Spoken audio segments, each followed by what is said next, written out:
Got it.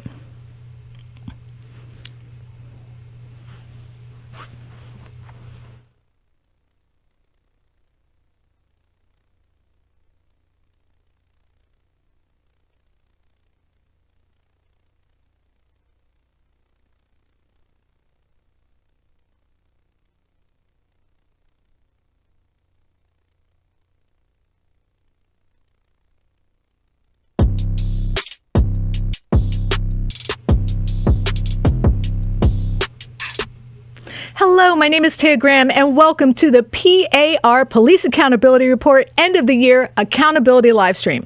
What's an accountability live stream? Well, it's like one of our shows where we hold police accountable, but in this case, we do so completely live. And that is, we highlight cops who are abusing people's rights in real time and let you, our viewers, weigh in. And that's why today we will be reporting on several stories of cops who have used the powers of policing to engage in questionable behavior. And as we do, we will unpack some of the broader issues that, as we always say, makes bad policing possible. And in the process, of course, we want to engage with you, our viewers. I mean, the whole point of producing this show week after week is for you, the people who watch us. We value what you say and think, and we want to understand your perspective on all these questions. So to get started, we have posted a poll in our community tab, and we'll share a link in the live stream chat for you to weigh in. It's a very important question about the efforts to reform police that we will be discussing at the end of the show when we will show you the results and, of course, share some of your comments. But first, just a preview of what we will be reporting on today.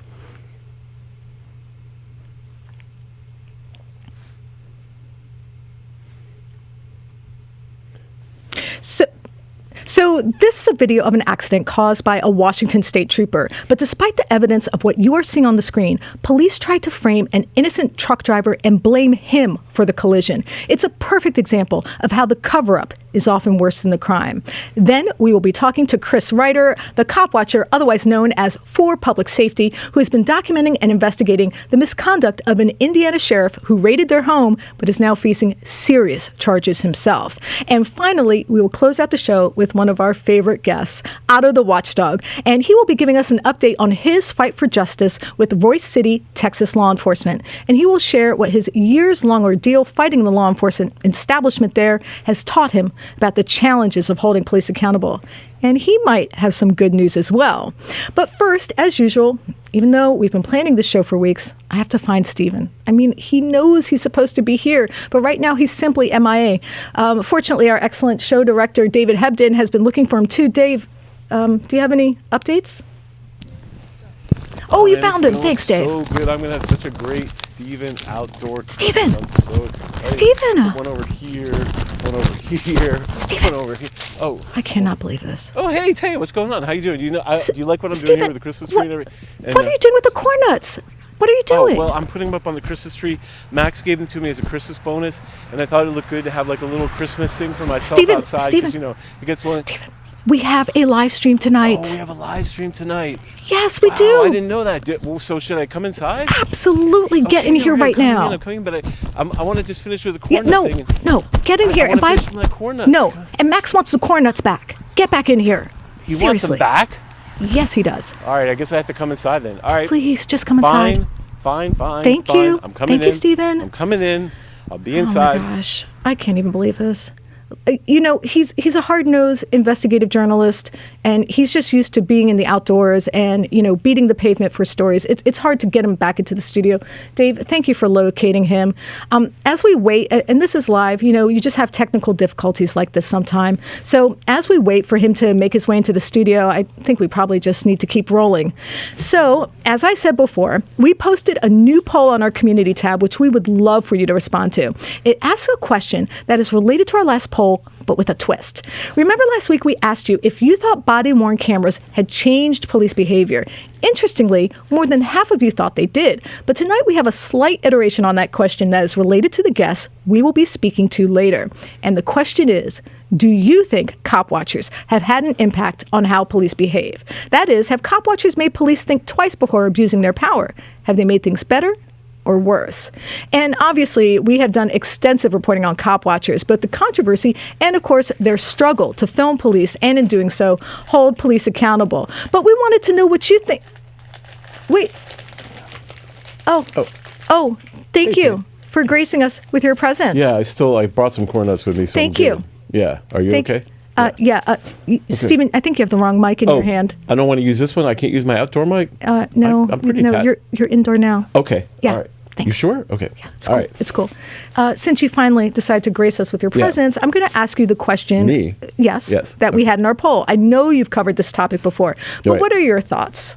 Well, I've done a lot of thinking about cop watching, and to be honest with you, it's a bit of an obsession with me because we've covered so much of it, and it's like watching, as we've talked about before, watching a movement unfold. But I was thinking about it, in a very different light this morning when I was kind of contemplating some of our guests and what they've been up to, and I was thinking about a concept that was known as gonzo journalism, right? Back in the 60s, the 70s, Hunter S. Thompson, Fear and Loathing in Las Vegas, where, the idea was a reporter puts himself in the story and says, I'm not objective, I'm experiencing this firsthand. And why I think that's relevant to cop watchers is because if you look at the sort of period where it evolved and where, gonzo journalism became a big thing, and sort of a dominant cultural theme, it was a time when people didn't trust government very much, where there was a lot of mistrust of the establishment, so to speak. So I think in a way, cop watchers are very much like sort of a gonzo journalism. The other thing they do that I think is quite interesting and very important is that they turn the panopticon around on the establishment. In other words, the power, the establishment, the police that are used to observing us and watching us are suddenly had that reversed. They're suddenly watched not only by other people, sort of a reverse and balance of power where they're being watched, but they're being watched by people who aren't part of the establishment, right? I mean, let's be honest. Mainstream media sometimes works with police in ways that I think is deleterious to the process of journalism. But a cop watcher doesn't really belong to an institution, and a cop watcher is kind of a wild card. And I think that's really important to remember, that's what's kind of cool about it. It's a wild card where you have people like Otto, who would be talking to, who's very creative, or Chris Reeder, who is also very creative about the way they're approaching this with their own sort of, as you will say later, inimitable style, their own sort of way and context of doing it. They're kind of reinventing their own form of gonzo journalism at this point. And so I think it's very important to the whole, as we see journalism in this crisis, we see newspapers closing, we see this tremendous crisis of journalism. Now we've got these guys who are like stepping up, guys and women who are stepping up and sort of filling the void in a way I think that responds to what's actually going on. You can't always, cover these extreme abuses of power with just, sort of neutral journalism. And they're saying neutral journalism doesn't apply. So it kind of I know we both watched the movie Fear and Loathing in Las Vegas with Johnny Depp. And I'm not saying they're that extreme, but there is a sense that something else is needed to fight sort of the establishment narrative that ignores people's true problems. And policing, of course, is a great lens through which to see that. But I think cop watchers kind of fill a void, so to speak, of, from that perspective. You have some support out here. Snark and Sass said he's adorable. I've never heard Stephen called adorable before, but I'm sure he appreciates it. So if you don't know, I'm trying to put your comments on the screen while I'm running the stream. And I wanted to say to Linda, let me make sure she's up there. Linda, I got your contribution. That was awesome. And thank you so much. Your card absolutely made my day. Oh, that was the card? And that was her. I think it was her card. Wow. And I think I took her card and made a community post with it. It was a card that said thanks on it. Yeah. So I just want you to know that, if you send me mail or a donation, that I actually, I really appreciate it. We appreciate it. And we should point out right now that we're in our fundraiser, and that anything you donate to The Real News right now, which I was going to say, Taya, is it okay if I ask for something for the tree? Because as you can see, my tree has got a bunch of corn nuts, but there are no lights. And so if people want to donate, I'm not saying I'm going to actually probably wouldn't be approved to spend them on the lights, but nevertheless, if you donate now, your donation is matched by a very generous donor. So if you donate like $50, it'll be $100 for us. And it's really important. As we're talking about journalism is in a really difficult place.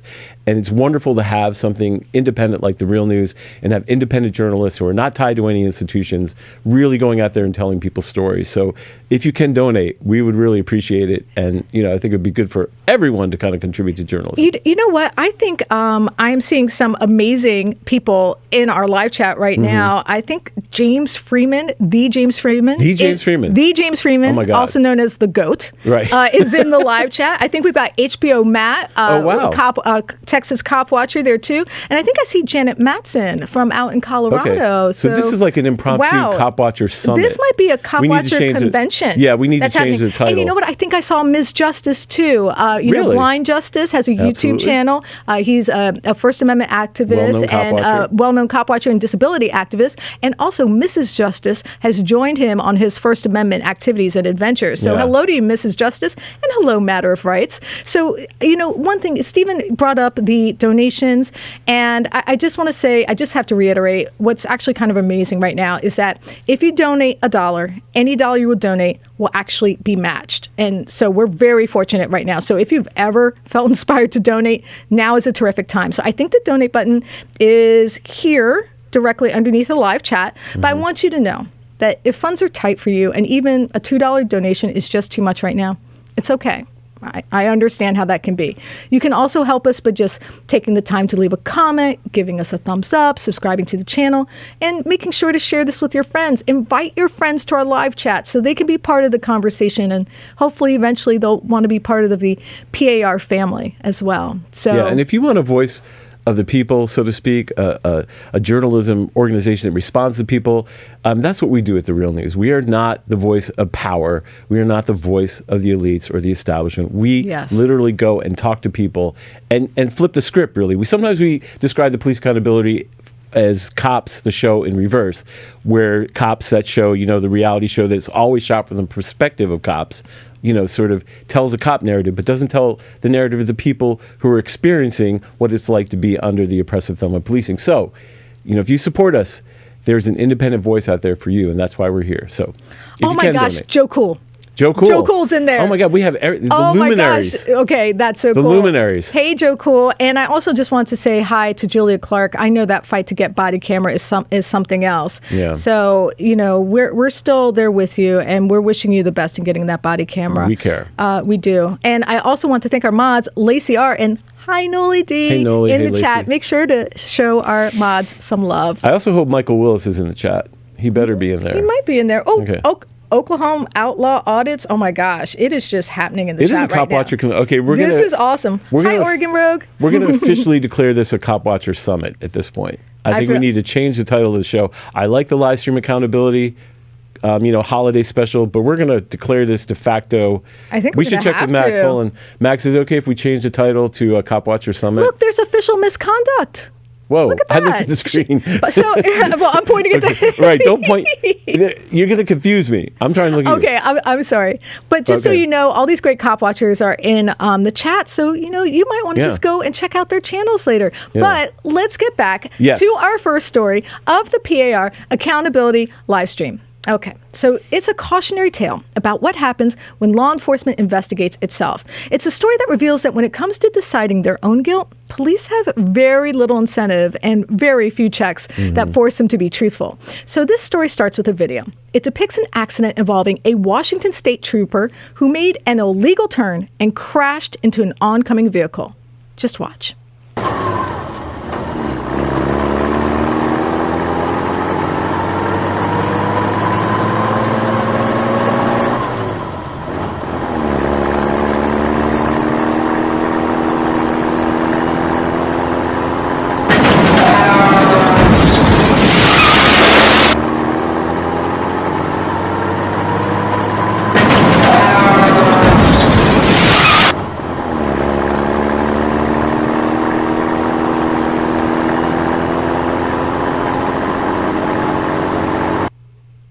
So even though the evidence was clear that the state trooper, and might I add, a rookie state trooper, had turned into the oncoming truck while attempting to perform a technique known as a rolling stop. Despite this, the state police hatched a plan. They decided to pin the blame for the accident on an innocent truck driver named Sean Fouch. He's a man who worked tirelessly as a commercial truck driver, crisscrossing the state to earn a living for his family. And as you may have guessed, the traffic violations would have a serious impact on his ability to earn a living. In fact, negligent driving, which is what he was initially charged with, could have cost him his CDL. his license. And that's why he chose to fight back. And his lawyer found that the Washington state troopers had ignored evidence, tried to cover up the facts, and used their power to pin the blame on an innocent man. And there was a collision technician who was also part of Washington state who examined the case and concluded it was not his fault. And that's because of a public records request. So shout out to the lawyer and shout out to the local journalists at King 5 who did an amazing public records request that helped Sean as well. That request revealed that the collision technician working for the state examined the evidence and concluded it was all the fault of the trooper. In fact, emails from the Washington State Police show, despite this conclusion, commanders attempted to get a more favorable opinion on the case. And it also uncovered additional emails that they sent to prosecutors insisting they move forward against Mr. Fouch despite the evidence showing he was innocent. And it actually gets worse. Because despite the fact that Mr. Fouch does not drink, he's a diabetic, and he has not had a single drink for 30 years, state troopers forced him to do a field sobriety test, blow a breathalyzer, and have blood drawn, all of which came back negative. They even charged him with negligent driving in the second degree, which could have cost him his job. All of this to frame a man who relied on his ability to drive a truck to feed his family. And it also should be noted that Mr. Fouch spent months recuperating from the accident while living in fear he would be falsely accused of causing an accident that was not his fault. Now, I interviewed him before the show to get a sense of how this case affected his life and how it has changed his perception of law enforcement. Let's listen to him as he explains just some of the impact this ordeal had on him. In their reports, they put that they could smell alcohol. I haven't drank since I was in my mid-20s, and I'm 53 now. So they did a breathalyzer, which came up all zeros. They did the field sobriety test, which I passed. And then they asked me if I would go down and do a voluntary blood draw. And they made it seem like it wasn't such a voluntary thing. And then a few months went by, and then all of a sudden I get a negligent driving ticket in the mail. They sent it directly to the courts. They didn't write me up or cite me or anything on scene. They waited financially, emotionally, all of it. Financially, because I couldn't work. I was on light duty, and with my particular job, I couldn't do it. So it affected me financially because I was out on labor and industries, and they were paying me less than 50% of my original wages. And then emotionally is because I was stressed all the time about whether I was going to be able to keep my CDO, whether I was going to have a job to go back to. And then physically, because of my injuries and because of all of the pain that I was going through, my fingers going numb at times, not being able to sleep because of the pain and everything else. Now, as we said before, Mr. Fouch fought back, and as a result, an independent investigation was launched, and it came to quite a different conclusion. Stephen, what eventually happened with this case? Well, he was totally cleared. I mean, eventually. Now, this is eventually after he'd gone through this entire ordeal of having to face a breathalyzer test, of having to, face the idea that he could lose his livelihood. He was cleared, and the investigation was revealed because of good local journalism, because of his lawyer. It was revealed that the cops had tried to cover this up, tried to use the levers of power to frame an innocent man and destroy his livelihood. So it was severe, but in the end he triumphed because of the work of people who wanted to hold police accountable. I'm sorry. I was just looking at some of these great comments. James Freeman had quite a good one. And I just have to say, hi, Monkey83. And just to acknowledge that I witnessed a cop watch by Monkey83, the gentleman who's in the live chat now. Hey, and Monkey. I watched a police officer disappear in under 60 seconds. Yes. So there's a certain level of skill, and Monkey83 has it. But, let me get back to the topic at hand, Mr. Fouch. So, what amazed me is how widespread the effort was to take away his livelihood. Have you ever witnessed anything similar in your reporting? Yeah, I mean, I've seen so many incidents where police, if they feel threatened, they'll take a very minor thing or try to frame someone, and they have so many buttons to push. I call it something like asymmetrical situating, where you are so immune to any of the sort of tools of oppression that you use that you become completely, you don't even really you become pathological. Now, there was a homicide detective in Baltimore named Kelvin Sewell, who we covered for years, who had kind of instituted community policing down a small city called Pocomoke. And it was very successful. But they came after him really hard. And after he was fired, for, I think, reasons that are completely nefarious, they looked into a 2014 accident 2 years after he was fired and charged him with misconduct in office because he didn't charge somebody. So I have seen the tools of criminal justice system, the power, all the attendant power and force of criminal justice used in these ways to, take by people who feel, I think, that they are completely immune from any of the consequences of the power that they're using. It's almost like, the psychology of being in this bubble where there's no way you're ever going to get arrested or charged. Any of these horrifying consequences are just improbable to you. And by being improbable, I think it creates a psychopathy. And because I've seen it in so many ways. And this is just a perfect example. I mean, it wouldn't have been any problem for the trooper to accept responsibility other than maybe, I don't know. But here they're going to destroy a man's life, take his livelihood. So, yeah. And, there's another good point that this trooper was a rookie. And from my understanding, rookies are known. They're told, look, you're going to have a car accident your first year out there being a trooper. Yeah. So it's basically, it's understood. And someone asked about the police officer. I just want you to know, the police officer walked away from the accident. And as far as I know, he had no injuries that were sustained other than perhaps just being a bit shaken up. Yeah. And you can also see him walking away from the accident. So I just want to let you know that the police officer wasn't seriously injured. I understand your concern. I think if there had been a serious injury of the police, they would have come down even harder. So by the way, they just eventually, yes, if they didn't charge him with possible, I don't know, reckless manslaughter, something crazy, I think that the trooper was, believe me, if there were injuries, serious injuries, there would have been even worse consequences. Right. And someone asked in the chat, I believe it's my patron, Matter of Rights. Hi, Matter of Rights, asked in the chat, what were the consequences for the police officer? Did he actually win, any money back for lost wages? And as far as I know, the last time I spoke with Sean, he hadn't told me that he had been reimbursed for his wages in any way, shape, or form. And he was getting disability pay, but it was one half of his regular pay. Exactly. So, what he won was his right to still be a truck driver. Yeah. That's what he won. Yes. And what he already had at that time. Right. And as far as I know, there has not been any disciplinary action taken against the officer who was involved in attempting to push these charges against Sean. And as far as I know, there isn't any discipline. But if there is, I will be happy to update you because tonight is the live stream for accountability. And speaking of a prolonged effort to hold errant police accountable, no one knows how difficult and vexing that process can be than our next guest. So earlier this year, we told the story of Indiana resident Chris Ryder and his wife Tiffany, better known as For Public Safety.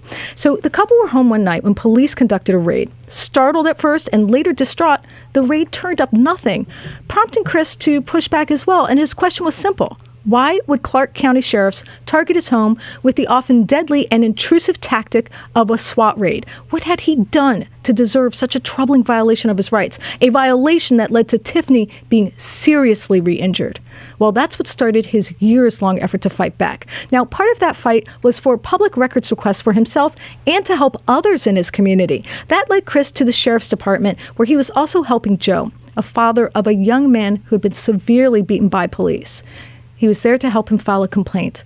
But an hour after he arrived, and after multiple requests for a supervisor, police decided to arrest Chris for an outstanding warrant from 1999. I repeat, an outstanding warrant from 1999 for a single marijuana cigarette. I could not make this up, people. Take a look. First, you'll see the raid, and then you'll see their records request. Just watch for yourself. Coming! I'm coming! Wait! Hold on! Hey, we're opening it! Wait! Please wait! Okay, whoa, we'll give you a shot. What the? Oh my God! Oh my God! Can you hear me? Yeah, we'll try this one more time. We need some assistance out here, please, if there's a clerk available. Okay. Yeah, probably. Would you mind coming out and and speaking with us, sir. Well, we're going to have to talk about an incident we're going to need records on. Bystanders. Oh, there you are. I'm Chris. John. Nice to meet you, John. Well, you mind turning around, put your hands behind your back? You have an active warrant. For what? From 1999, possession of marijuana. You're full of shit. No, I'm not. Yeah, you are. I have never had marijuana. Turn around, put your hands behind your back. All right, Joe. Yeah, he can film. You gotta put that phone down. I don't even do marijuana. You heard it. A warrant from 1999. And to explain why this has happened and what he has uncovered since, we're joined by the man himself for public safety. Chris, thank you for joining me. Hey, Taya, thanks for having me.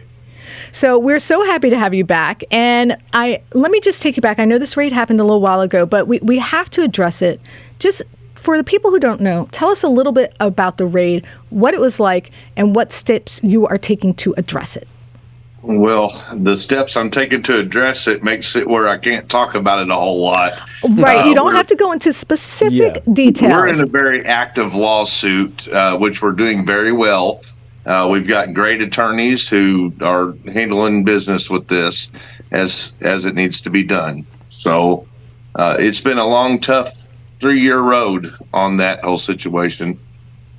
Do you know, Chris, I was going to ask you, and I didn't mean to interrupt you, but you know, when you first experienced this raid and had these things happen to you, did you have any idea how difficult it would be to push back and what a toll it would take on you personally? Because I think sometimes people go into this and they have no idea, and it'd just be interesting to hear how it has changed your perception of law enforcement. It's changed my perception of everything. So, first of all, I'd like to say I was one of those people who never thought something like that could happen to me.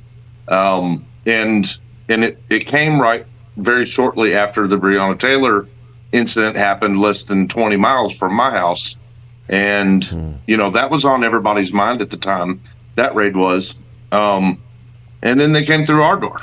So, I mean, to us, it was just like unreal. This can happen to us, you know, and here it is. And it is very violent and destructive. And it turns your whole world upside down. And I remember one detail I will talk about is after the 5 hours of them completely destroying everything and hurting us, they just left. And I remember saying, "You're just going to leave?" And they said, "Yeah, you didn't do anything. We're leaving." And that's how it works. And then you have to figure out how to pick up all the pieces on your own. You know, let me ask you a question. Someone asked, Brennis asked, was this a no-knock warrant? Yes, it was a no-knock warrant. They tried to bust in the door. I opened the door while they were trying to bust it in. Okay. So from my understanding, this raid is why you started your channel, not just to help you and Tiffany, but to help other community members in their efforts for transparency. Tell me a little bit about what we saw when you and Joe were attempting to file a complaint and make a records request in Hardin County. Why were you there, and why did it go so poorly? There was an FBI investigation being conducted on Joe's son's incident. Okay. And I have been in touch with the FBI after our raid because we reported our particular situation to the FBI, which put us kind of in conjunction with some investigators from the DOJ. So I kind of had a little bit of an open line of communication with some of those investigators. And I learned by talking to one of them about Joe's son's incident that no complaints, there wasn't any paper trail on the Kentucky State Police officer that they were wanting to investigate. And I thought, well, I should look into this because it doesn't seem right that an officer would behave this way that has no complaints on him whatsoever filed. So I contacted Joe, and he told me that every time his family members or anybody had tried to go to KSP to file a complaint, that they were getting turned around and pushed out and told no. And I thought, well, Joe, let me strap a camera on and I'll come with you and see what happens. And you all saw what happened. Yeah. You know, I was stunned. They tried to pull up, say you had a 1999 warrant. I mean, first of all, was that true? And what on earth, how on earth can they unearth a warrant for a marijuana cigarette? Is that even possible legally? I mean, it makes no sense that the charge, the whole story, it never happened. Like none of that ever happened. I was never cited for a marijuana cigarette in 1998 or 99. I was never on probation. I'd never gone to court. None of that. I think they just made the whole thing up just to try to get me the heck out of their lobby. I mean, but did you get the sense that they grasped the gravity of what they were saying and doing, that conjuring something from your past, even if it was true, is so unbelievably not a crime of any sort that would impact society in any way? Do you think they grasp what they were doing to you? I mean, it's just so hard for me to believe they say, we're going to go out and take a man's freedom for something that happened in 1998. It's beyond my understanding. Do you think they're just like, what is wrong with the police that you were dealing with at that point? Well, here's the way I think they're seeing it, Stephen. I think they see it as we're trying to protect our officers from getting federally indicted for the reason this dude's here. So they're willing to, fabricate a little marijuana cigarette case on somebody in order to protect one of their officers for potentially getting charged with, I mean, at minimum, an assault, a very heavy assault, and then at maximum, potentially, maybe attempted murder. I mean, they hit Josh in the face with a mag light, one of the big, huge mag lights, 28 times that you can count in the video. And this is a young man who was pulled over, just so we understand what you're talking about right now, or who is Josh? Just so I know. Josh is a young man that was pulled over. He was trying to flee in his car, and then he decided that I'm not going to run anymore. Pulled over, and the cops yanked him out and beat him up. Okay. Taya, you want to ask? It was that incredibly brutal video that we saw that also involved tasering, that tasered the young woman who was in the car as well, who was pregnant. Yeah. I mean, it was really just a terrible scenario. Do you feel safe now, given that you've caused so much commotion with law enforcement in your area? Do you feel like your personal safety is in jeopardy at all? I'm just, honestly, because if they're willing to conjure up a 1998 bogus charge, what else are they willing to do? Stephen, I think Tiffany and I are like the dogs backed in the corner where we got nothing left to, but bite. Ooh. So, no, we're not safe. Obviously, they're always trying to get us somehow hemmed up, whether it be a direct violence situation, which we've encountered recently with Tiffany. She was almost, she was beaten up and almost tased in the heart by a cop just a couple weeks ago. What? I mean, so our direct physical safety is in jeopardy regularly, but I think more so they tend to want to utilize their positions in their authority to sort of cause damages. And when you're always recording and you're on your toes, always looking to catch them doing something wrong, it makes it very hard for them to pin anything on you. Because you're transparent and they're not. So transparency has been our protection system.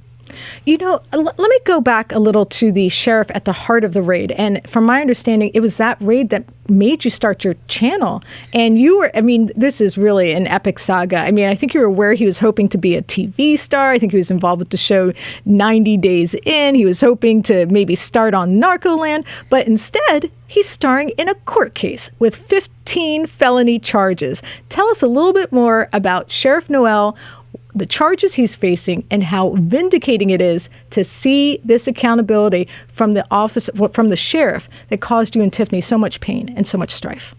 Yeah, so that sheriff was responsible for it.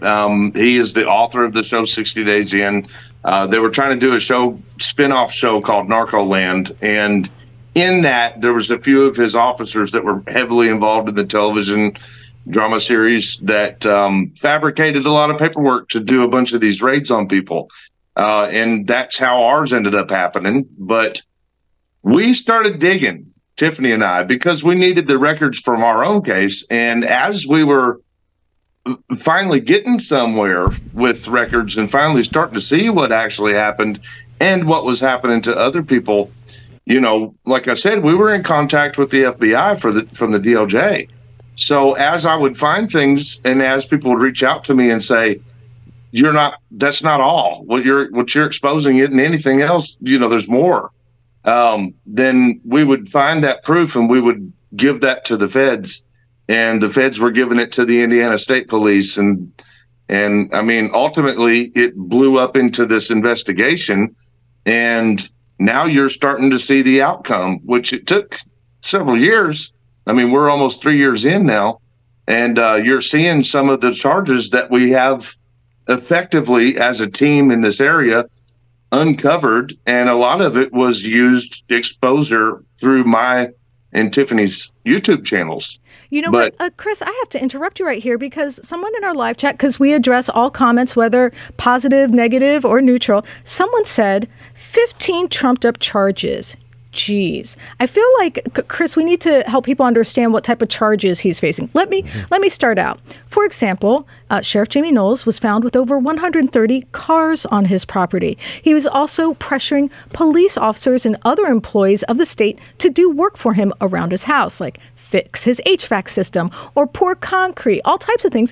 And the taxpayers paid this tab for him, and the employees didn't feel like they could say no because he was their boss. So using taxpayer money to pay people to do renovations around your house, that's, and also the 130 cars, where exactly did that come from? There's, you know what, Chris, let me let you take the wheel here, because there's a lot behind these 15 felony charges. To say they're trumped up does not do them justice at all. Matter of fact, they were lightened up a little bit in that in what was published on the mainstream news, because here's what avenue I was looking at. Yes, Jamie was ghost employing people to come work on his own properties, but do you know where those people came from, Taya? Those were people who were supposed to be watching the inmates at the jail. That's what we reported. Oh, we said, goodness. Look, you're understaffing that jail and it's causing problems. There were 28 women that were victim of a really bad incident because that jail was so severely understaffed. And that's where the staff was out lollygagging working for Jamie. How do you think he became so powerful? I mean, how did this one individual was able to accumulate all these cars, have people work for him? Was it sort of the hybrid? Was it becoming Mr. Hollywood? I mean, what made him so powerful? I think him wiretapping his own office might have had something to do with it. Chris, what do you think? That was the sheriff's department that decided the wiretapping. But no, here's what it really is. So Jamie is very established in different political roles. I mean, one, he's the Republican Party chairman for the state here. And then, of course, he has all these affiliates, and he came from the Indiana State Police originally. So you've got the Indiana State Police position. You've got all these, county politicians that he's been involved with. Then you get the state politicians that he's ran alongside of. Then he gets this, the state's Republican Party chair. Then he takes office for sheriff. And then he's doing the TV show with the other sheriffs in all these other districts. You get a lot of political power in a position like that when you're. And it's amazing because it kind of shows how America is constantly fed this constant stream of a law enforcement entertainment industrial complex, and it shows you how unhealthy that can be, to be combined like the power of Hollywood with the power of policing. It's not really a good mix, and it seems to be quite toxic, particularly in this case, right? Yes, yeah, absolutely. And I mean, they should have learned their lesson 10 years previous, because Jeffersonville, Indiana, Clark County was also the epicenter of where the TV show Live PD started, and that one tanked because of all the conflict of interest. Right. It's really amazing to me that people think this is entertainment, watching the worst moment of someone's life, and that cops has existed for 30 years, kind of becoming working class propaganda, basically, anti-working class propaganda machine that they use like sort of the fodder of an average person having a bad day as entertainment grist for billionaires in Hollywood. It's an amazing, but it is interesting to see. I mean, listen, you deserve a lot of credit. I mean, the work that you have done is astounding, and it just shows that cop watching is not just about like going out and filming someone from a sidewalk. You have done the hard work, and you deserve a lot of appreciation from the people in your community and appreciation from journalists, because you're doing real work here. That's an amazing accomplishment to sort of put someone in check who obviously needed to be in check. You know what? Thank let me you, just. Stephen. I'm sorry, Taya. No, I'm so sorry I interrupted you. Thanking Stephen, because I just wanted to add to my kudos as well. I mean, some of the things that you've uncovered. I mean, we honestly, would win a Pulitzer for this, you know? A reporter would win a Pulitzer for this, and Yeah, or honestly, maybe. we could spend 4 hours in the live stream just talking to Chris, just unwinding all the things that he has uncovered. Seriously, and I tell you, you wouldn't be bored for a moment. So, make sure, you go check out his channel for Public Safety, for Public because he Safety. has some amazing videos there, some playlists that'll help you understand it, help you learn it all. I just want to ask you one final question before we let you go. A lot of people ask me, and I'm sure you've had people turn to you and ask you this as well. When you were going through your process of filing your lawsuit, you had two lawyers who didn't do you justice, to say the least. You actually ended up having to file pro se. So I just want to not ask about the specifics of the lawsuit at all, but just what the process is like to try to file your own pro se lawsuit, a little bit about your experience, and if you have any advice for people who want to file a lawsuit for harm. Yeah, well, official misconduct sitting here with me, that she was the one that was able to actually figure out how to get it in documentation form and get it turned in. It took the two of us as a team working our butts off to figure out how to do a lawsuit of that size and stature. I guess my biggest recommendation is if you truly have a situation that really requires, a full-blown lawsuit like that, like back injuries and, major damages and property that's been destroyed. Of course, I'm going to recommend try to find an attorney. And that is not as easy as it sounds. You need to stay on the phone 24 hours a day. Well, they're not open 24 hours. Right. From 8 a.m. until 5 p.m., 5 days a week, until you get that lawyer established, and make sure that it's a good civil rights lawyer, But if you do have to do it yourself, study, and you need allies. You need people that you can talk to. You need to be involved. You need to get out there and become one with the people in the legal system, other attorneys, even police officers and chiefs of police and, people at the courthouse and the clerks. You need to get involved because you need to learn their world, and you need to learn it quick if you're going to file a lawsuit. Well, there's a lot. It's interesting to me because there's so much cynicism in this world, and yet you see people like Chris, and we'll be talking to Otto, who have fought back one way or another, whether it be using the system, the system that seems unavailable to them, but they've been smart and courageous and also innovative enough to actually turn that system around. That's what I love about the story of Copwatchers and stories like Chris, because he really just said, I don't have a high-priced lawyer. I'm just going to find a way to do it. And then he finally got a lawyer, and now look at the results. So this is a testament to the power of copwatching, the power of grassroots and movements and organizing. I think it's pretty amazing, Chris. Yeah, thank you, Stephen. And I just want people to know you can do it if you put your mind to it. It's a beautiful thing. If you would let me address, you were talking about the support. I do want to say this while I have the opportunity on such an amazing platform as what you all have for me here. Mm-hmm. Thank you so much for allowing me to come up here and say this. Tiffany and I could not be more happy and grateful for the amount of support that we've got from all the people in this world on television and from our locals, and even some of the people in the government system that have been helpful for us, including the attorneys. And, we couldn't have done it without you. Well, that's great. That's beautiful. That's a great note to end on. That's a beautiful note to end on, especially considering the season we're in. Yeah. And I just want to say, you might have noticed I threw up a comment from Official Misconduct. That's Chris's other half. Yes. And you know what? I think I know her name. No, I was just saying. Yeah, that's true. You do. I'm just saying we might have to do a ladies' night Cop Watcher special. So let me know if that's something you might be interested in. I'm thinking Laura Shark. I'm thinking Official Misconduct. Yeah. If there are any lady Cop Watchers that you think I should talk to, please let me know, because I think it might be cool to have a ladies' night. Right. Well, thank you, Chris. Thank you so much, Chris. Please, thank you all. And it's always such a pleasure to talk to you two. Love you guys. We love you too. The pleasure's ours. Yeah. Now, this is okay. I'm getting the warm fuzzies right now. Okay. Well, Taya, just to you know, people are very jaded about our system. Yeah. But in a way, cop watchers and the people who do this themselves are affirmation of our system. Yes. That a single person, a husband and wife who have faced an oppressive police, can turn it around on their very own with a YouTube channel and their own ingenuity. I feel like that's a pretty wonderful message in a world where we feel kind of like we're all incapable of changing things. So it's something to think about, right? Absolutely. And I think I'm starting to see some support for the idea, so I'm very excited. Okay, good. So this is a perfect segue from Chris is our next guest. Another cop watcher who has experienced firsthand the extreme lengths the police will go to pursue someone who refuses to be cowed by them and perhaps would even dare to make fun of them. He's one of our favorite regulars, a longtime cop watcher and a bit of a comedian, and his run-ins with Texas police are legendary. What started as a dispute over a sign that some residents allegedly deemed offensive in Royce, Texas, turned into a years-long ordeal for him, which has finally come to some resolution and some good news. More good news, like I promised you. But first, before we talk to Otto, we want to show you, our audience, how absurd the battle with law enforcement has been. I just want to play a small clip of Otto being threatened for holding a sign. Just look.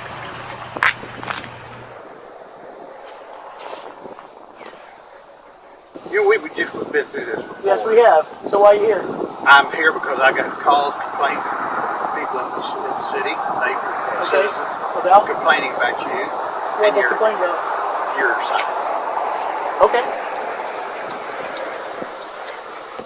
It looks pretty peaceful to me, man. We get phone calls. People come by. They're not going to stand here and confront you because they don't know what kind of idiot you are. Wait, hey, fuck you. I'm not an idiot. I didn't say you were. Yes, I you said did. they You said, I don't know what you kind said, you are. okay, well, why don't you get back in your car and go away? Why don't you want to try something? What do you mean try something? Try what? You telling me what I've got to do? No, I don't have to. I'm not listen to breaking you. the law. I So said, go away. You told me to go away. What you wanted. I want you to go away. That? I want you to leave me alone. Here. No, I'm not going to. Not going to at all. You're now impeding my First Amendment rights. No, I'm not. I'm asking you what you're doing here. I'm giving away food. I told you that. I have seen no one come up here for food. How long have you been here? How long? Well, I'm going to stay here to see how long it takes you to find one person.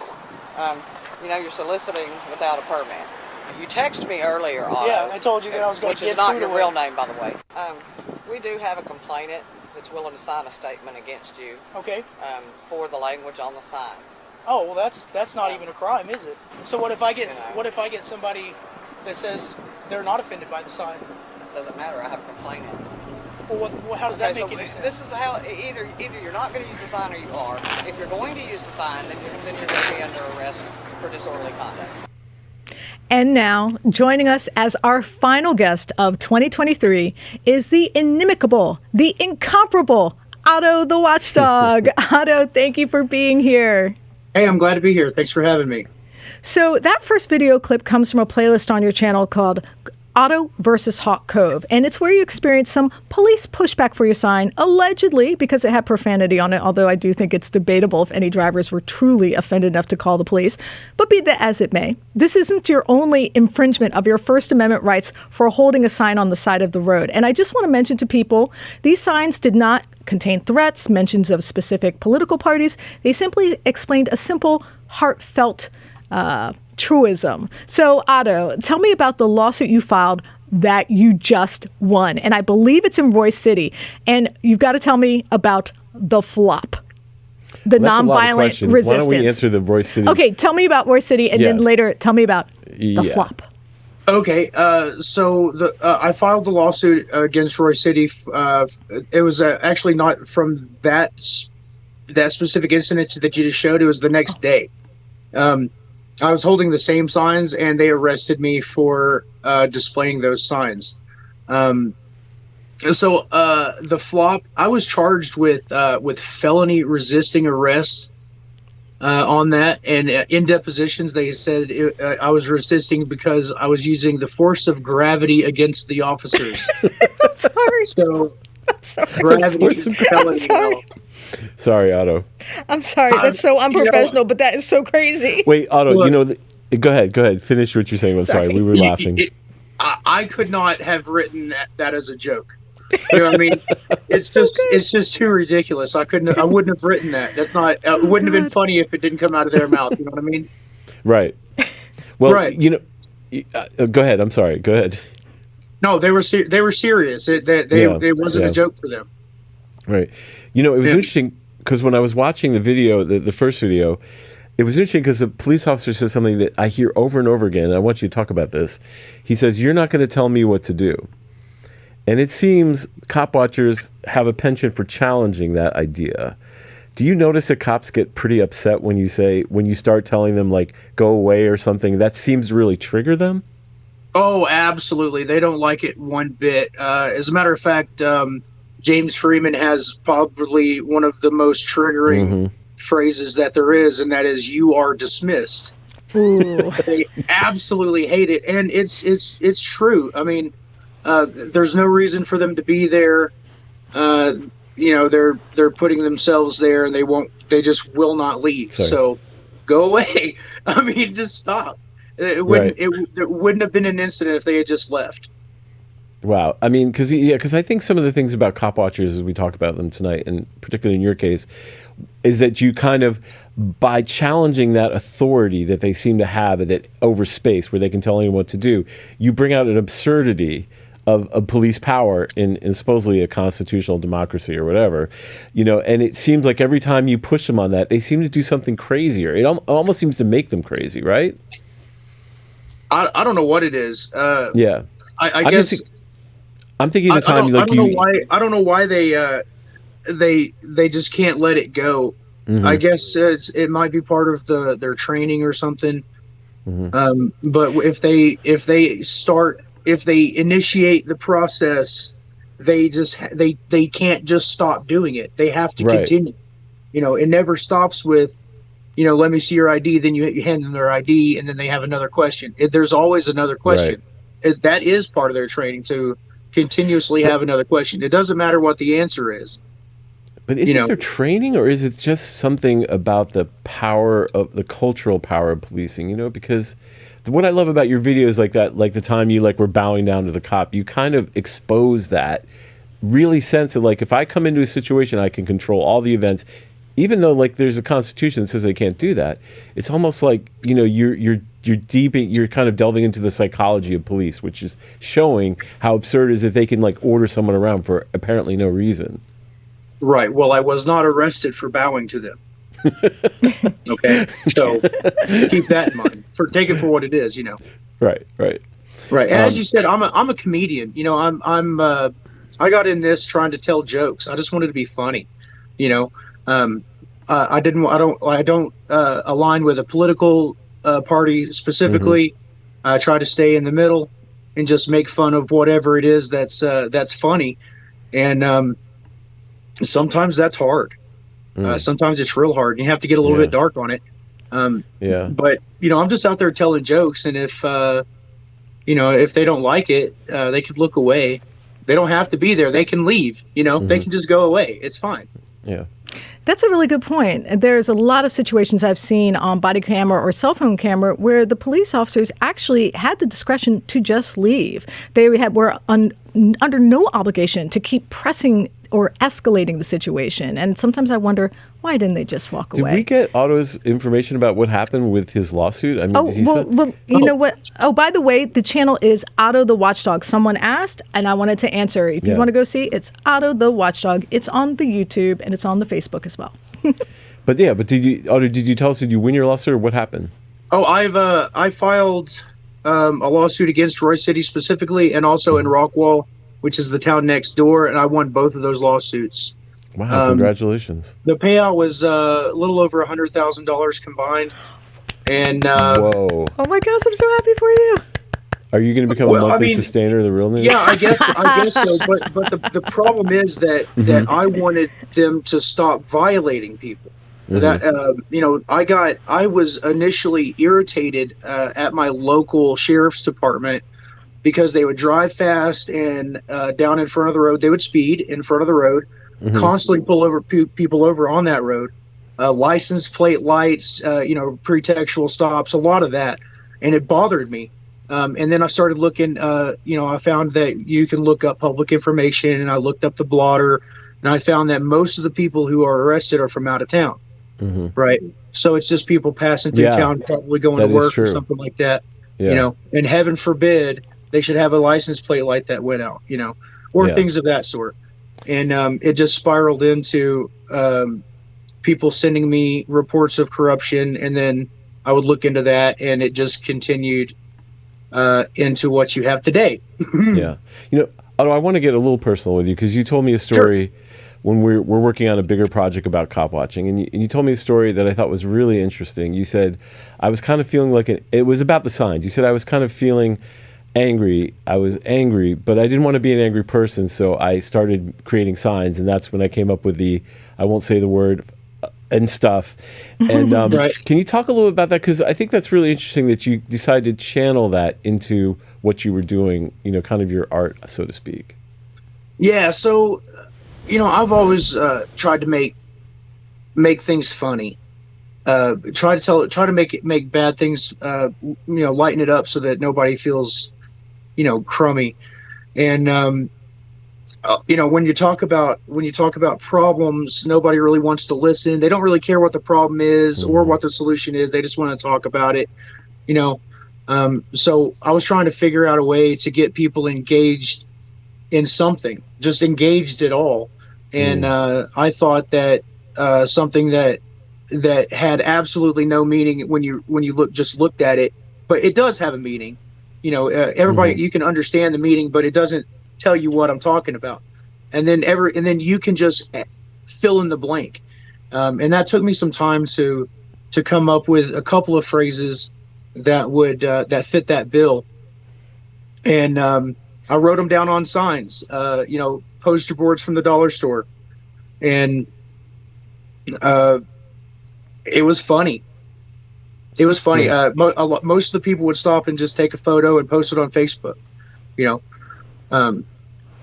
So it was mostly, just an impromptu stopping and getting it kind of thing. I wish I could play this for folks, but perhaps someone in the chat can let people know where, if they want to hear a song that Otto and another cop watcher and activist named Eric Brandt in Colorado created. It was called Happy Something the Cops Day.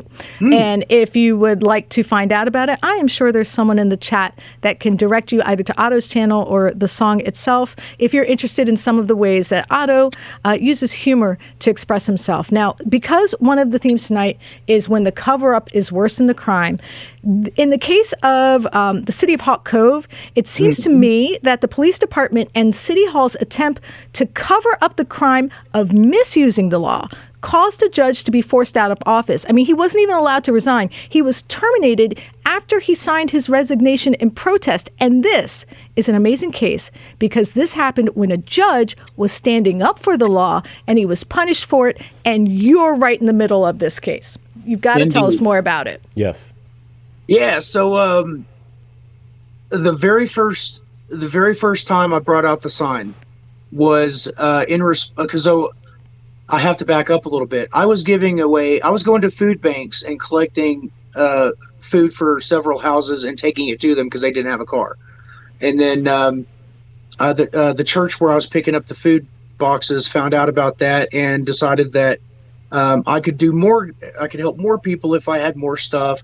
And for whatever reason, they gave me a truckload of potatoes and carrots and stuff like that.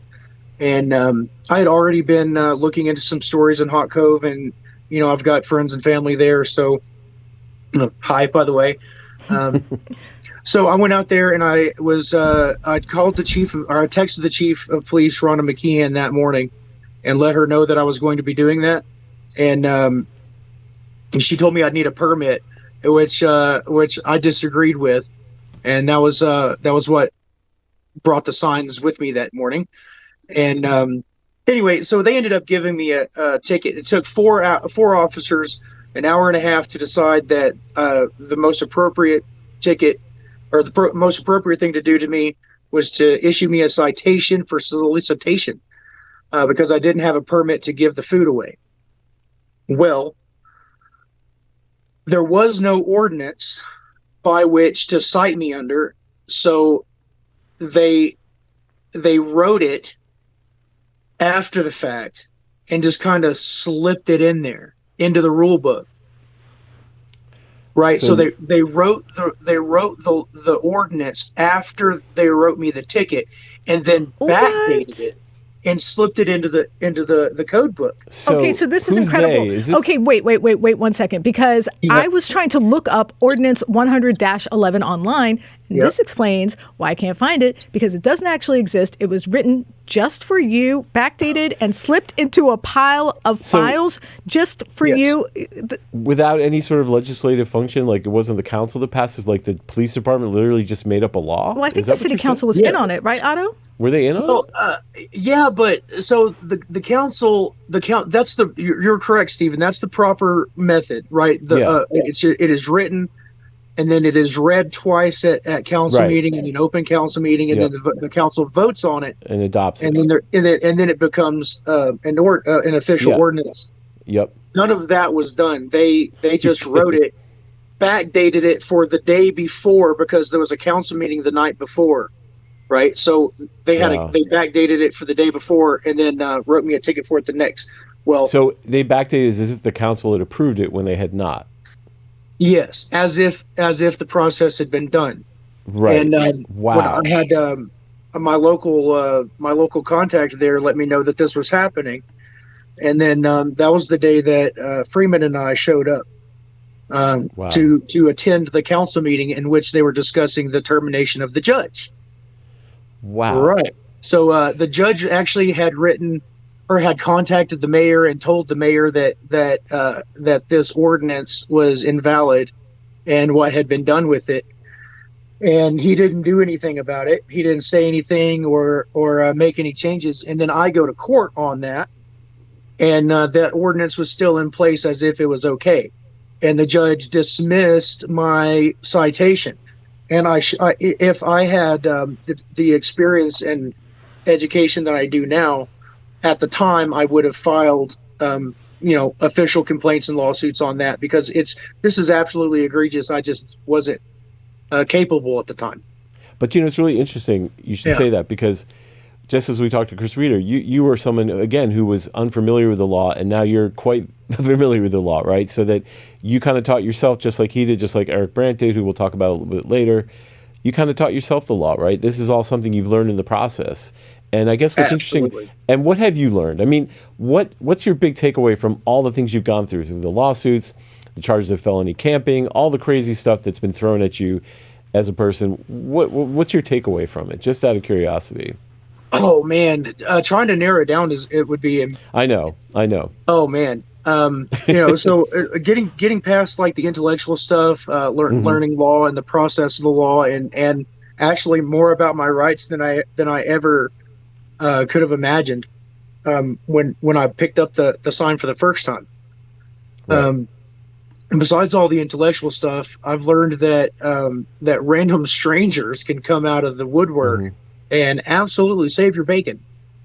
And if it wasn't for people coming around and helping people that need it when they need it, we would be there would be a lot of us victims of police. I don't even want to say misconduct or whatever, because it's never misconduct according to them, right? True. But victims of police behavior, then we would be in a much tighter spot. Okay. I just want to ask, and actually this is a question for both you and Stephen, because I think Hawk Cove might be an example of the over-policing that we see in a lot of small towns and rural areas where police departments really have to work to justify their salaries, and they struggle to generate fines and revenues for the city, and the way they do it is usually by ticketing and citing, just the regular folks. And in the beginning of this exploitation of the small town, and this is according to a Change.org petition, this town is roughly 500 people, property taxes were increased by 53% in 2022. Their sewer bill was increased by 52%. And they had an intake of $1 million in January 2023. And this is a town of like 500 people. So, I mean, Hawk Cove actually has the highest rate for, taxes on sewers in all of North Texas. So there's just so many ways that governance works to exploit the population. And policing is often the tip of the spear. I mean, taxation, water tax. I mean, that's all part of it. So, Stephen, Otto, what are some examples to you that come to mind when it comes to seeing over policing and aggressive taxation? It seems like it's a pattern to me. Well, Otto, do you want to go first, or do you want me to go? I'm going to say that all those things that you just mentioned are the least of the problems in Hawk Cove. Wow. Wow. That, yeah. I mean the tax rate. Who cares? Really cares about the tax rate? I mean, when so the sewers are jacked up. They've never worked. There was a multi-million-dollar project on those sewers.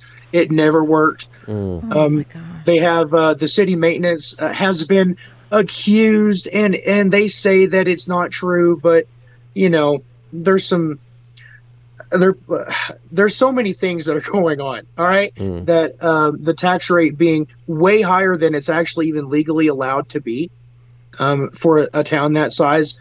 The city has fudged their residence numbers for years. Wow. In order to get more funding and qualify for grants and things of that sort. So even their population numbers are inaccurate. I don't trust the 500 number. I've also heard 741, and I don't trust either one of those numbers. I don't think we have an accurate count. And that's just the beginning. It can just continue on from there. Yeah, I mean, one thing I've noticed about policing in small towns is that there are many small towns we report on, like Milton, West Virginia, or even Pocomoke City, Maryland, where they have a very well-funded police department, but as Otto points out, their water systems in both cities are completely, below grade and have serious problems cited by the EPA. And it seems like policing sucks up a lot of resources that would be better spent on improving a community. So, don't worry about your drinking water, but there is someone standing by a stop sign who will write you a ticket if you roll through it. And I think it's exemplar of the disconnect between the people who have the power and the working class who does not. And police are like the perfect boundary setters for that. And that's why you see these situations, Taya. I think Otto, and please correct me if I'm wrong, you mentioned something in that Hawk Cove case that these officers who were involved in creating a new ordinance and, being a part of that each one of those officers actually has received a promotion. Is that correct? I'm not sure about that. They don't really have in Hawk Cove. They don't really have far to be promoted. They already rule absolutely everything. But in my other cases, right? In the sign case and with the flop in Roy City, Officer Dial is now a lieutenant, and he is in charge of receiving the complaints for the department. Oh my gosh! Must be very convenient. Oh, that's ironic. That's horrifying. Ironic indeed. Yeah, Short was elected re-elected mayor after that. So he's a mayor of McClendon Chisholm.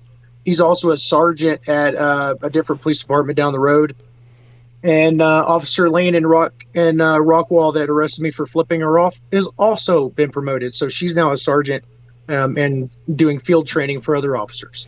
Hey, I want to ask you a question because I've always wondered when you do the flop, there's not much audio. What did the cops around you say when you flop? Just so people know, Otto they came up to him, he had the sign, they were going to arrest him, and he just flops down on the ground. It's kind of a technique of many activists. But what did they say when you did that? Did they say anything to you?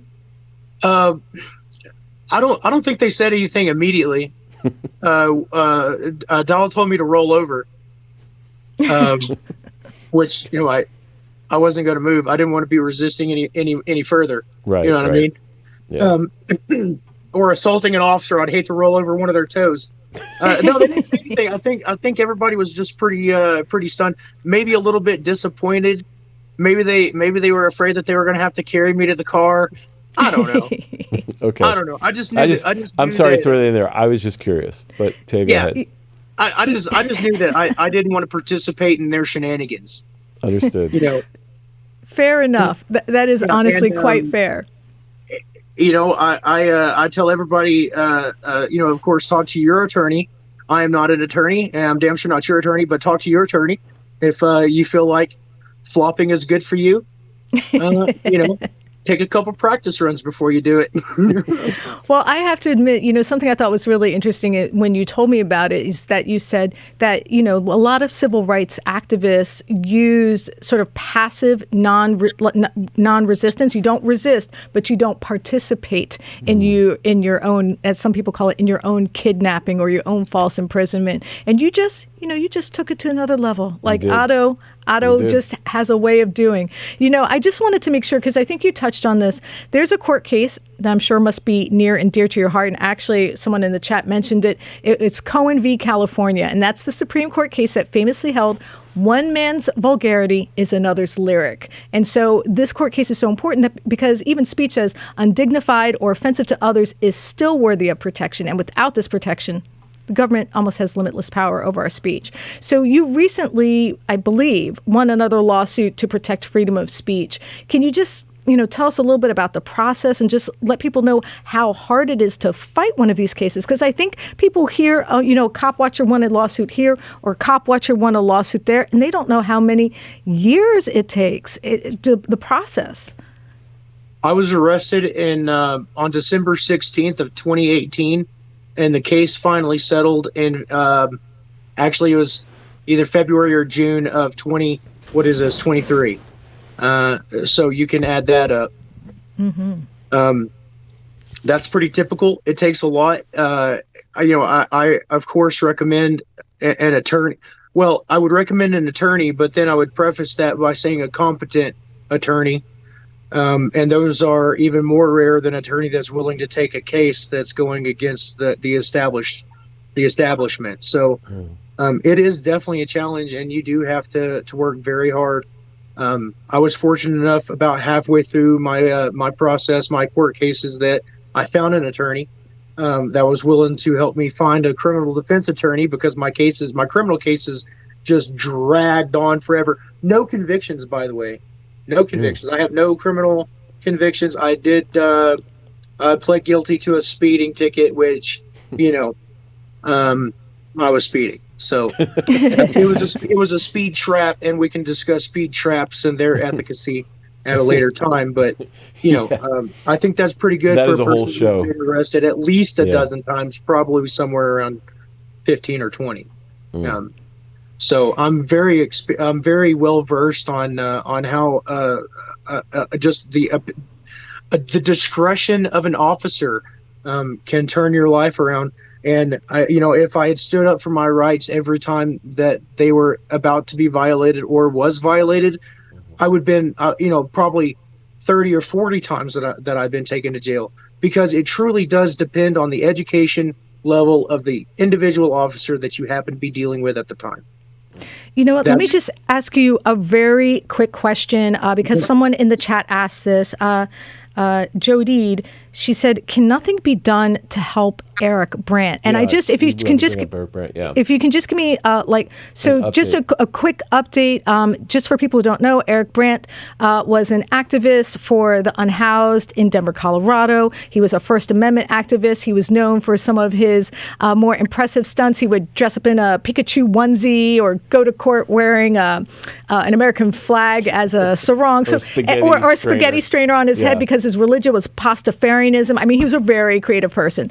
But unfortunately, he was imprisoned for violent threats against judges. It was a matter of speech. The courts unfortunately decided that instead of just receiving 3 years for the threats, he would receive 3 years, 3 years, 3 years, 3 years consecutively, meaning a 12-year sentence for speech. So just for people who didn't know Eric Brandt's story, in the chat was asked, how is Eric doing? Is there any update on his case? So he's still appealing some of the details of that case. And, that of course takes a very long time. Usually it takes just about as long as it does just to get out of jail on your own. So he'll probably, they're going to stick him for as long as possible, for sure. Yeah. Other than that, I mean, he's in good spirits. He's currently in a leadership role and writing bylaws for the committee of inmates. So I mean, he never quit. Yeah, he's still very much an activist. He's still helping people out just like he always has, just a little bit different now. Well, The thank you. mail's a little bit slower. You know what I mean? Yeah. Well, thank you so much for sharing that and for that update. I'm sure there are quite a few people in the chat who really appreciated that. And Otto, I just want to thank you for joining us and showing everyone that even if it's a long fight, even if it's a struggle, you can win it, and also giving us the good news. I mean, unfortunately, that judge being terminated isn't good news, but we shouldn't be surprised that Otto was smack in the middle of it, right? Yeah. So we just want to thank you again for your humor, for your activism for the First Amendment, and just in general being a good friend to us. So thank you, Otto. Yeah, thanks, Otto. Hey, I appreciate you guys. I hope everything works out well for you. Thank you. Thank you so much. Have a good night. Good night. Good night. So, just so for anyone who didn't know, you might have seen it in the live chat. His YouTube channel is Otto the Watchdog, and you can find that on YouTube or Facebook. So, Absolutely. Stephen, one of my favorite channels. So, Stephen, before I share my final thoughts, I wanted to refer back to the poll. I promised at the beginning we were going to take a look at our community post, the poll, and see what the results are to see how important cop watchers are to people. Well, look at that. Yes, cop watchers affect police behavior. A good effect, too. 73%. Yes, cop watchers affect police behavior with bad results. 7%. No, cop watchers have little to no effect on police behavior. Okay, I think that's a 20. resounding yes. Yes. Cop watching is an important function, is an important part of the accountability process, and an evolving part of the journalism process. You know, several times we've talked about it being sort of a movement, right? Yes. And we likened it, and you likened it in some of our shows, to punk music because of the way it thwarts conventions. But like as Otto was saying, it's almost like each cop watcher is their own individual artist in some way. Yes. Because Otto's response to what he felt, and also I think Otto showed that it's deeper than just the idea of going out and watching a cop. Because the first thing he did wasn't to go out and put a camera on a police officer, but the first thing he did was to make a sign. You know, a sign that expressed how he was feeling. And his expression of dismay with the current state of affairs turned out to attract police, of all things. You know, and so I think that shows that there's more to cop watching than just simply putting a cell phone on a police officer. Even when you're talking about Eric Brandt, I mean, he was a prolific filer of lawsuits. He was a winner of many lawsuits, First Amendment lawsuits, against a variety of Denver institutions. One time he actually won a lawsuit with the Colorado State Supreme Court because they had arrested him and charged him for trying to, you know, inform jurors of juror notification outside the courthouse in Denver.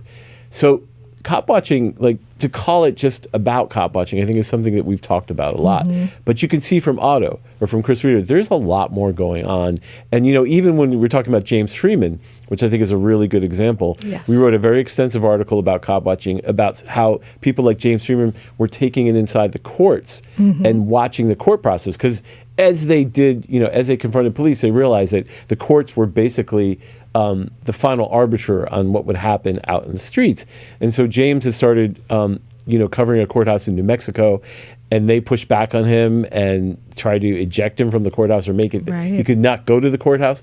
But that just shows you how adaptable this is, because I think James had realized that when we talked to him, when we interviewed him on the show, that, you know, he had realized that if he didn't go into the courtroom and there was just more problems with the judicial process itself than what was going out in the street, was actually where the real power was, and he adopted his methods to deal with that. So I think cop watchers, in a way, and I know you were going to ask me this question and I jumped the gun, so I'm sorry. But I think it's reflective of this, of sort of, there's two things going on with it. Number one is there is dismay that we live in a society where people, you know, go broke when they get sick. And that, you know, you have a guy who can drive his truck and no fault of his own get into an accident and they'll take away his license. People put in jail out of retribution and things. So there's that dismay that governance is not working and is not working for the people. But, you know, also an affirmation that it can be changed by the people. Like, we can flip the script, reverse the roles, and it's not, all the power does not belong to the people who actually have it right now. That we can, you know, in a great American tradition, subvert power. And I think that's like why I kind of, you know, okay, I'm a journalist. I'm supposed to be, you know, as you would call, objective. But I kind of fall in love with cop watching in a lot of ways because Because it's so creative. And I think that's partly missing from journalism, too, because journalism can be sort of administrative and institutional, and it become bureaucratic in its own way, though not at the Real News, because we have a lot of creative people who do a lot of wonderful things. But Cop Watchers, like, invigorate me because I see people, like, just adapting. They're adapting to the technology of YouTube, right? They're you know, James Freeman's, you know, skits and auto signs, and Eric Brandt's, you know, I mean, some people love him, some people hate him, but Eric Brandt is singular. And from that perspective, I feel in a way that it's inspiring. And they have taken the system that, you know, was foreign to them, and they have learned it better than the police and the people who are trying to thwart them. And that is significant. And that just shows that we're a creative country. You know, people gave us rights 225 years ago, and we've learned how to use them and use them against the people who don't want us to have them. So that's kind of how I feel about it. You know, I think you made, of course, excellent points. And I think one of the things that we see is that cop watchers, first, they're reshaping the narrative. They're showing people that they have some power. They can take their power back. Secondly, when cop watchers go out into the world and they turn the camera on police and they're changing the narrative, you know, we know because we were reporting on it 10 years ago when someone had an incident where there was police brutality or police misconduct. The first thing they do would print someone's mugshot and criminal record, whether it was a traffic ticket 20 years previously. They would make sure that you would see the criminal history of the person to sort of invalidate any claims they might have that this police officer violated their constitutional rights. So it shows people reframing the narrative, and I think it's really inspiring. And I mean, the people. greatest tool against the working class is the criminal code, right? Absolutely. You know, you can ensnare someone eventually in something, and you know, we see it over and over again where people who are struggling or struggling with this sometimes oppressive economy that we have created are struggling, and the police are right there to like throw them right down the chute and end it all. And, you know, I can't tell you how many stories we've had where people who were in precarious situations found not like help from our government or help from society, but a cop sitting there at a stop sign ready to get them for rolling up too close or not putting their blinker on 150 feet before a turn. It is extraordinary, and I think it is exemplar of what's wrong and why cop watchers exist at all. Because if government was doing their job and we lived in an equitable society, I don't think they'd be necessary. So, you know, and I think cop watchers and the good ones, because there are a few folks who, let's say, don't know the law, quite as well as they should. Of course, I won't name any names, but in general, you know, they're really helping educate people. I mean, I learned from cop watchers that police officers in Baltimore actually don't have the right to stop me and ask for my ID, and it was just de rigueur. That's just something I had to live with, and cop watchers really let me know I could say, no, you don't have the right to ask me for my papers. Well, and you know, and Abadi, Liberty Freak, and Eric Brandt. And I think Israel might be in the chat. So if you are a Liberty Freak, well, Liberty Freak, great to see you. 10th Circuit, you know, made it legal, or it made an established right, and overcame qualified immunity to make an established right to film police, which is another. So we can't even get into qualified immunity right now. But it was their work of filming police officer that made it possible for the 10th Circuit to say, yeah, that's absurd. Of course, it's an established right to be able to film police. So that's cop watchers. That's not, you know, us, for journalists, for example. This is the work of people who are just doing this completely on their own, and you know, with very little support. And it's amazing. And the last thing I'll say about it is, the cop watchers are learning something that I felt that we only knew as journalists, that the closer you get up to the system, the more you learn, the better you understand it, and the better you realize the power that people actually have to change it. A lot of times when you don't see how governance works, when you don't see how the criminal justice system works up close, it is completely mystified. It's like you need a high priest to interpret what is happening in those courtrooms for you. So the further away you are from it, the further you feel like you can't affect any change. That distance makes you feel disempowered or cynical. But the closer you get, the more you understand that the levers of power are there for you to affect as well. So I think, you know, it speaks to political efficacy. It speaks to people getting their power back. And the closer we get to seeing how our government works, the more we can actually hold it accountable and have our government treat us and serve us the way it should.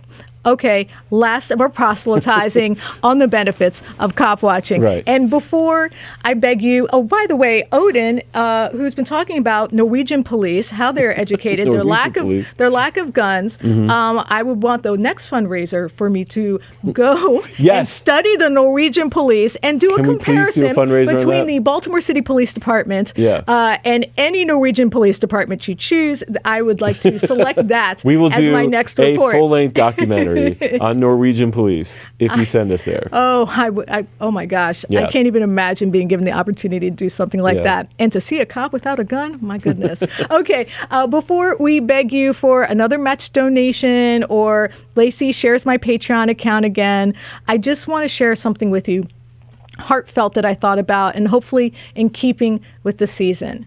It's time for the final rant of the year, but it's not really going to be a rant. Instead, I want to make a plea to all of us, for all of us. I want us to collectively decide that while law enforcement is flawed and sometimes destructive, our mutual work to fix it is a sign that there is still hope and many things to be thankful for. I mean, if there is one lesson I could draw from this year of coverage, is that despite all the injustice the people who appear on our show have suffered, they have one thing in common. They're willing to step forward and fight back. And they do so even while having to face perhaps one of the worst moments of their lives. They stand up for themselves and their community at great risk.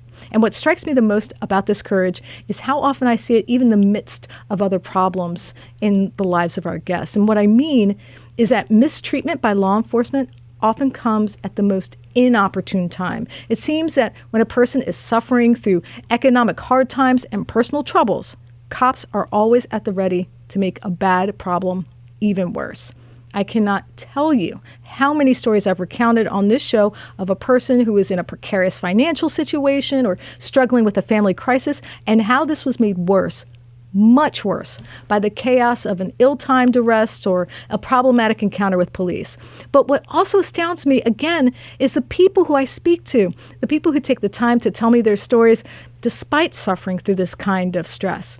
The regular citizens who, in the face of police pushback and the general scorn of a society fixated on the elites, they fight to tell their stories. And what I have learned from their words and their tales and their tears is a concept that I think we all forget, but is essential to the functioning of a healthy society, that we all deserve redemption, a second chance, that a world without the possibility of redemption is inhumane.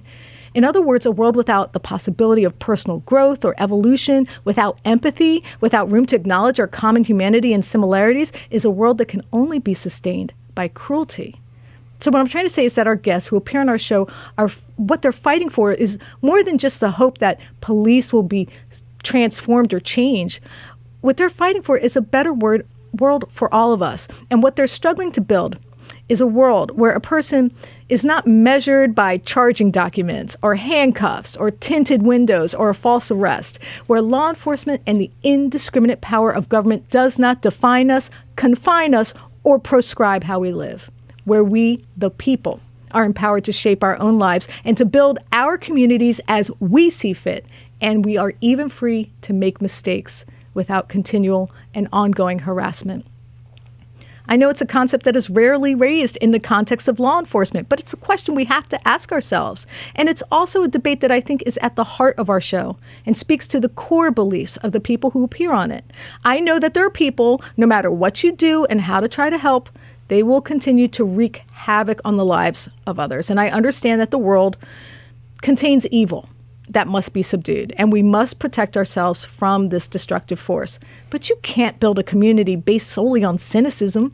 I mean, you can't improve the lives of the people by just embracing the worst of us or expecting the worst of us, policing by the exception, not the rule. In other words, you can't construct a society around managing the most destructive human impulses. And worse yet, you can institutionalize that type of mentality by creating a law enforcement industrial complex that monetizes the lack of faith that we have, meaning the lack of faith that we are all worthy. So I think what I'm trying to say here is something that I have learned in my own life, and that is, if cruelty is your currency, all you will purchase is sorrow. If you expect the worst, you imprison your own mind in a world of low expectations. And if you build a world replete with fines and fees and cages and cuffs, it's going to be your own imagination that will be locked away in a cell, permanently inhibited by your obsession with retribution. And so that is why I am so inspired week after week by the people who take the time to appear on our show. It's why I post a comment of the week and try to answer all of your thoughts and perspectives. It's why I look forward to each and every live chat to join in a discussion about what needs to be done, not just to improve policing and improve public safety, but to improve our lives in general. And it's why I have learned so much from all of you. Yes, all of you, the people who watch us. And that is the amazing thing about constructing a community, as you have with us, premised on the idea that we are worthy of better. It's honestly kind of a miracle. And it's a testament to what people from all over the country, from big cities to small towns, from East Coast to West, from Middle America to Deep South can do when we organize ourselves around the simple premise that we can and should expect better. That idea motivates me every week, and it's what keeps me going day in and day out when I watch sometimes very brutal videos of police malfeasance. And it keeps me responding to your emails and investigating your stories, and it motivates me to call police departments and records clerks and prosecutors and community liaisons and to demand answers. It is the reason I do what I do. So today, or tonight rather, I want to thank you. I want to thank all of you for making me believe that with enough fighting for positive change, we can make a difference. And I want to thank you for sustaining me and Stephen as we fight for the truth, for giving me hope, and for encouraging me to continue to report and not give up. You all do that every day in the comments. You and your hope for a better and fairer world is what keeps us going. It's your collective demand that police and our government be better that helps make us better as well. So thank you from my heart. I want to thank you first, and I want to let you know I appreciate and cherish your support. And I want you to understand that you, our audience, is why we are here, and it is you, our audience, that will keep us going. So hopefully we can all fashion a world where the police accountability report is no longer needed. And believe it or not, we would be happy to never, ever have to report on police brutality or corruption again. We would love to see the day when there simply isn't any to report on. I would be the happiest unemployed person ever. This is a time of year for redemption and second chances, and to remember we're deserving of something better for our government, but we're going to have to work for it. I want to thank my guests, Chris Ryder of For Public Safety and his wife Tiffany of Official Misconduct, for letting us borrow him, and perhaps next time I will speak to her for the ladies' night. And of course, I have to thank Otto the Watchdog for his time, his incredible energy, and his ability to make even a depressing topic like police overreach somehow never lose its humor. Thank you, Otto. And I have to thank amazing mods of the show and my dear friend Noli D. Hi, Noli D. And my mod and new friend Lacey R. Thank you both for being here and for your help tonight. And now I'm going to wish you all goodwill to all, and to all a good night, but especially my amazing Patreons, who I promised earlier that I would personally thank. Patrons who sign up for accountability reports get some extra perks, and one of them is my personal and heartfelt thank you and being mentioned in the PR shows. So please indulge me as I do my best to thank each and every one of you beautiful patrons, and I only say your first name and the last letter because I don't want to accidentally release any private information.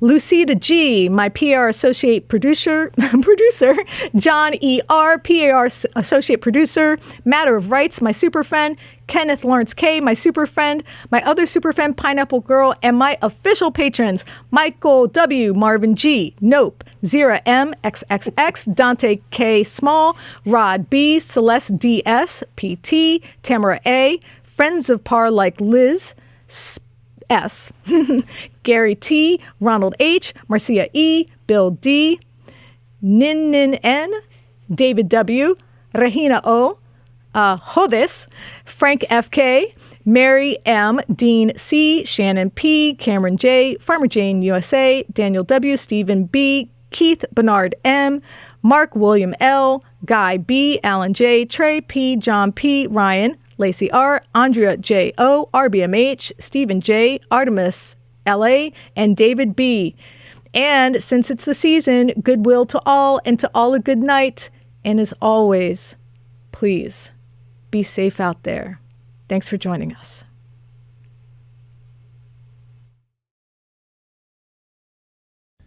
Thank you so much for watching the Real News Network, where we lift up the voices, stories, and struggles that you care about most.